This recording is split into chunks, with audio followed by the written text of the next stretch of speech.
Welcome, ladies and gentlemen. Thank you for joining me on International Women's Day. Let's just start off by getting a little bit of background from each of our people on the panel here. So Lisa, why don't we start with you? I'm with the company now about 10 years. I've been in tech industry though for over 20 years. Always working with teams of engineers, working towards improving customer service. Luckily now, last year I've gone down to working mornings to accommodate. I have two small boys now, so I get the best of both worlds. Brilliant. Wendy?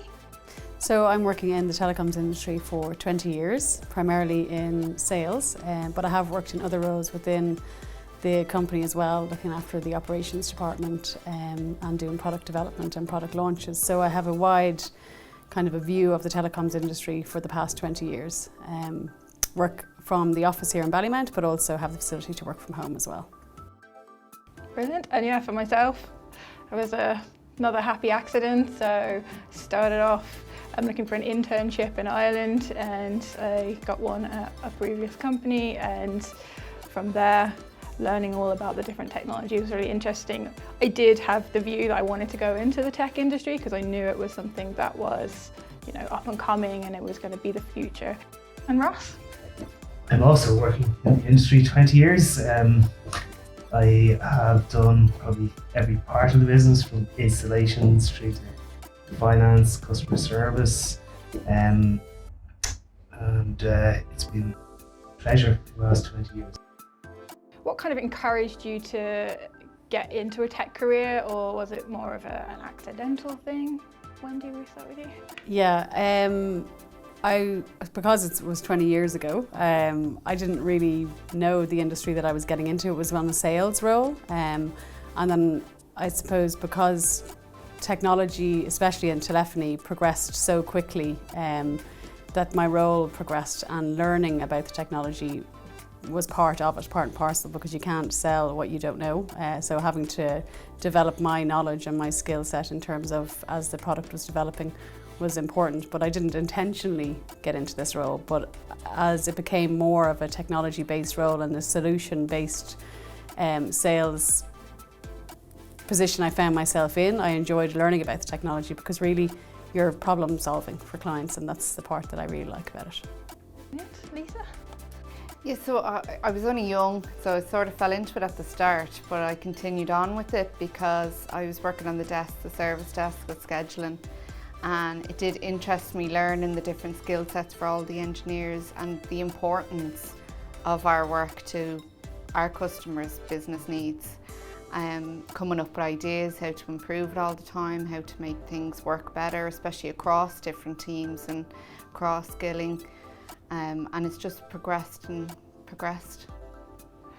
So the statistics kind of show that there's about 120,000 people working in tech in Ireland, but of those, only between 19 and 25%, depending on the poll you look at, are actually women.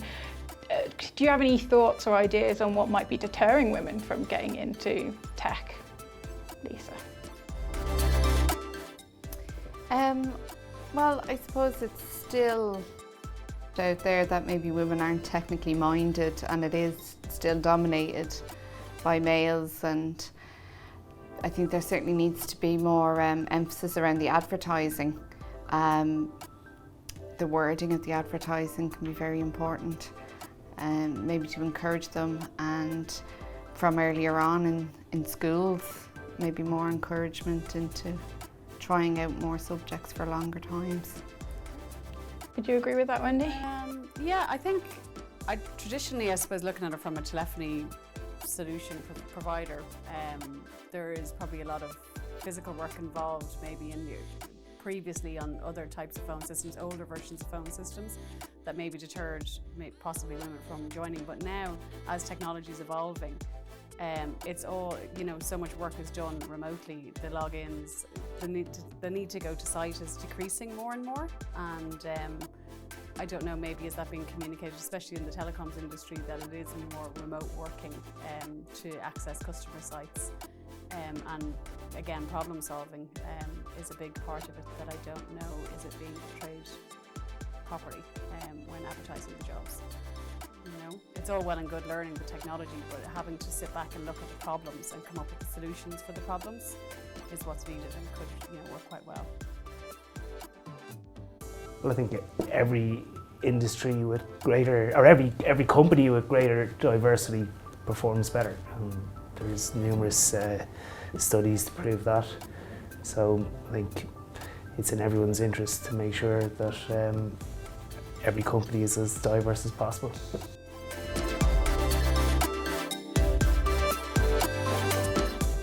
So, Ross, what one piece of advice would you give young women? I would love to see more women apply for jobs here, particularly in the technology areas of the business. I think part of it's probably our fault, going back to what Lisa mentioned earlier on, in terms of how we advertise roles and the job descriptions being all about engineering. Maybe that's something that we need to look at. But I would strongly advise, you know, more women, please apply. Please come in and take a look and see what we're about, because it's a very exciting place to be.